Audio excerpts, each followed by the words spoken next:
आज हम कक्षा 6 की गणित का प्रश्नावली 3.7 का प्रश्न क्रमांक 1 एवं 2 हल करेंगे। प्रश्न क्रमांक 1 इस प्रकार से है। रेणु 75 किलोग्राम और 69 किलोग्राम वाली 2 खाद की बोरियां खरीदती है। भार के उस बट्टे का अधिकतम मान ज्ञात कीजिए जो दोनों बोरियों के भारों को पूरा पूरा माप ले। तो देखिए अभी तक हमने 3.6 तक हमने क्या पढ़ा है, HCF। HCF का फुल फॉर्म क्या होता है? ये होता है हाईएस्ट कॉमन फैक्टर। और HCF हम कैसे निकालते हैं? 75 और 69 का, 75 का अलग निकालेंगे गुणनखंड और 69 के अलग गुणनखंड निकालेंगे। और जो भी दोनों में कॉमन नंबर होगा गुणनखंड में, 1 या 2 जो भी नंबर कॉमन होंगे वो हमारे हाईएस्ट कॉमन फैक्टर हो जाएंगे, यानी कि ये हो जाएंगे मासा और ये हो जाते हैं, ये मासा होते हैं। इसी तरह से LCM निकालते हैं। LCM क्या होता है? Lowest common factor. इसको हिंदी में बोलते हैं लघुत्तम समापवर्तक और इसको लासा से प्रदर्शित करते हैं, है ना। इंग्लिश में LCM और हिंदी में लघुत्तम समापवर्तक। तो लघुत्तम समापवर्तक कैसे निकालते हैं? 75 और 69 इन दोनों को साथ साथ लेंगे और इनमें जो भी नंबर कॉमन होगा, जो भी इनका गुणनखंड कॉमन होगा, वो इसका लघुत्तम समापवर्तक हो जाएगा। तो देखिए लघुत्तम समापवर्तक और महत्तम समापवर्तक, हमें थोड़ा सा ये कंफ्यूजन होता है किसको एक साथ लेना है और किसको अलग अलग लेना है। तो इसकी एक ट्रिक है। लघुत्तम समापवर्तक के लिए LCM के लिए हम लिख सकते हैं लल्ला साथ मरे या लाला साथ मरे, ठीक है। तो L से ये आप लोग कहेंगे ये तो C से होना चाहिए। तो ये ट्रिक है याद करने की, क्योंकि ये दोनों हम साथ में ले रहे हैं। आप लोग कोई और भी ट्रिक बना सकते हैं। ये तो हो गई LCM और HCF की बात। अब इस क्वेश्चन में हमें पता कैसे चलेगा कि यहाँ LCM निकालना है कि HCF निकालना है? यहाँ पर बोल रहे हैं उस बट्टे भार के उस बट्टे का अधिकतम, इन्होंने प्रश्न में दे रखा है अधिकतम, तो हमें समझ जाना चाहिए कि यहाँ पर हमें HCF का उपयोग करना है। अधिकतम यानी कि महत्तम समापवर्तक, है ना। तो थोड़ा सा आप इंग्लिश में यदि ये देखेंगे नाम, हाईएस्ट कॉमन फैक्टर, हाईएस्ट यानी कि सबसे बड़ा और अधिकतम यानी कि सबसे बड़ा, तो बस इससे हमें पता चल जाएगा कि हमें यहाँ पर HCF निकालना है। तो हम इसको प्रश्न क्रमांक 1 को शुरू करते हैं। तो हम क्या लिखेंगे? बट्टे के अधिकतम मान के लिए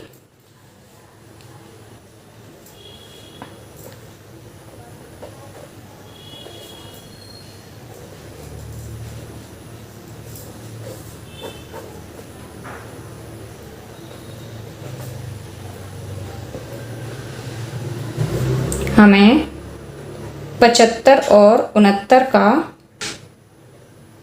HCF ज्ञात करना होगा।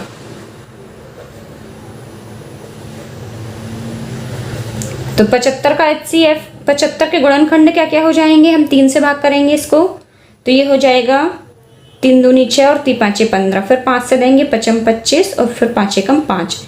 इसी तरह से 69 के हो जाएंगे 3 तिया 9, सॉरी 3 दूनी 6 और 3 तिया 9। 23 तो अभाज्य संख्या है, तो 23 एकम 23। इस तरह से 75 के गुणनखंड हमारे हो जाएंगे 3 गुणा 5 गुणा 5 और 69 के हो जाएंगे 3 गुणा 23। तो HCF क्या हो जाएगा? ये हो जाएगा 3, है ना, क्योंकि दोनों में 3 कॉमन है। तो HCF हमारा आ गया 3। अतः भार के उस बट्टे का अधिकतम मान 3 किलोग्राम है।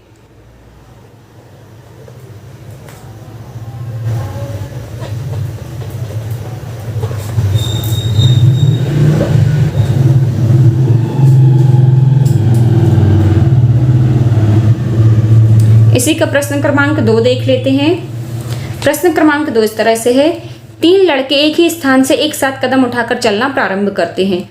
उनके कदमों की माप क्रमशः 63 सेंटीमीटर, 70 सेंटीमीटर और 77 सेंटीमीटर है। इनमें से प्रत्येक कितनी न्यूनतम दूरी तय करे कि वह दूरी पूरे पूरे कदमों में तय हो जाए। अब देखिए हमें यहाँ निकालना क्या है? ये एक तो इसमें न्यूनतम दे दिया है, तो ये बात तो पक्की है कि यहाँ पर लघुत्तम समापवर्तक निकालेंगे, है ना। और लघुत्तम समापवर्तक आपको पता है कि जिन संख्याओं का एक साथ निकालते हैं वो कहलाता है लघुत्तम समापवर्तक। तो इसको हम हल करते हैं। इसमें सबसे पहले तो 3 लड़कों का दिया है। आप लोग थोड़ा समझ लें कि ये 3 लड़के हैं, है ना, और सबके कदमों की माप अलग अलग है। एक की हमें दी है कितनी? 63, एक की दी है 70 और एक की दी है 77, 63, 70 और 77। अब ये कोई फिक्स जगह है इन तीनों को कवर करनी है। तो इन तीनों को कदम ज़्यादा कम हो सकते हैं, लेकिन ये दूरी ज़्यादा कम नहीं हो सकती। तो दूरी तो एक स्थिर रहेगी।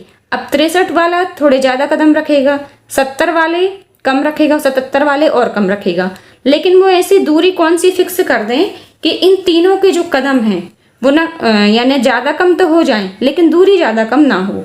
तो उसके लिए हमें लोएस्ट कॉमन फैक्टर यानी कि एलसीएम निकालना पड़ेगा। हम लिखेंगे यहाँ पर न्यूनतम दूरी प्राप्त करने के लिए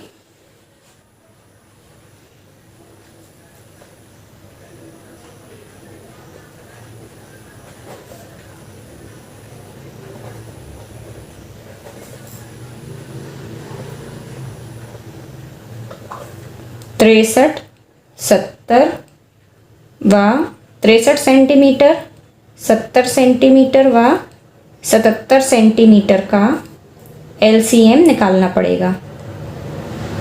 और एलसीएम क्यों निकाल रहे हैं, ये आपके प्रश्न में भी दे रखा है कि न्यूनतम दूरी, और हम थोड़ा सा कॉमन सेंस भी लगा सकते हैं कि दूरी तो निश्चित है, कदम इनके ज़्यादा कम हो सकते हैं, है ना, तो कम से कम कदम निकालेंगे।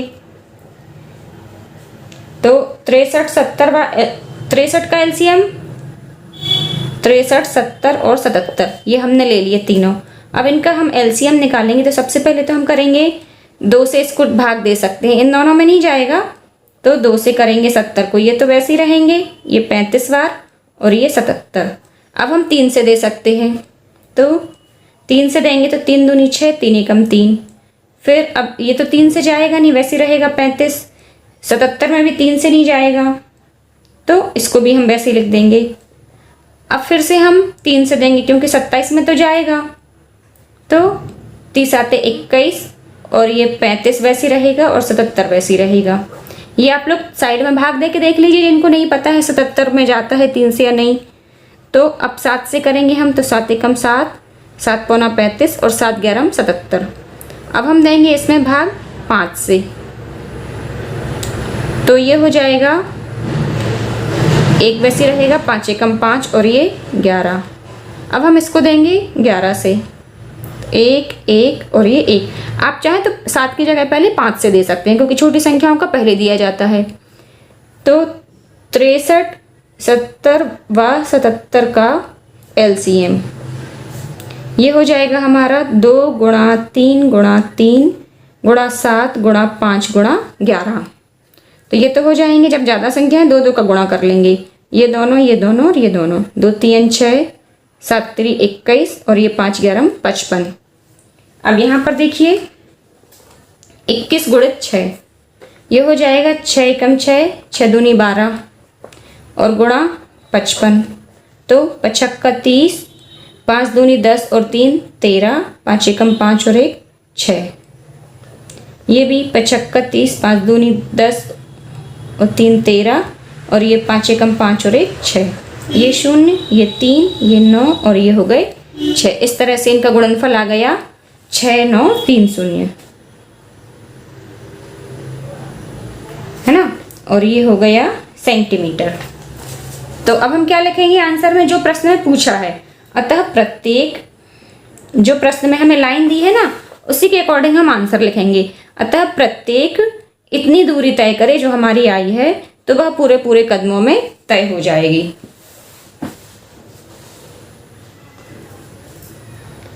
अतः प्रत्येक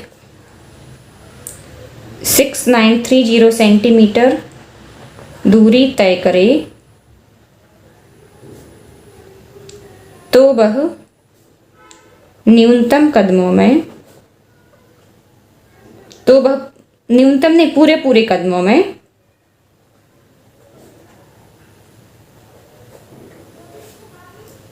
तय हो जाएगी। उम्मीद करती हूँ दोनों प्रश्न आपको समझ में आ गए होंगे। यदि आपको कुछ समझ में नहीं आता है कहीं भी बीच में, तो आप मुझे कमेंट्स में लिखकर भेज सकते हैं। ये प्रस्तुति 10 फिंगर्स चैनल की ओर से थी। देखने के लिए धन्यवाद।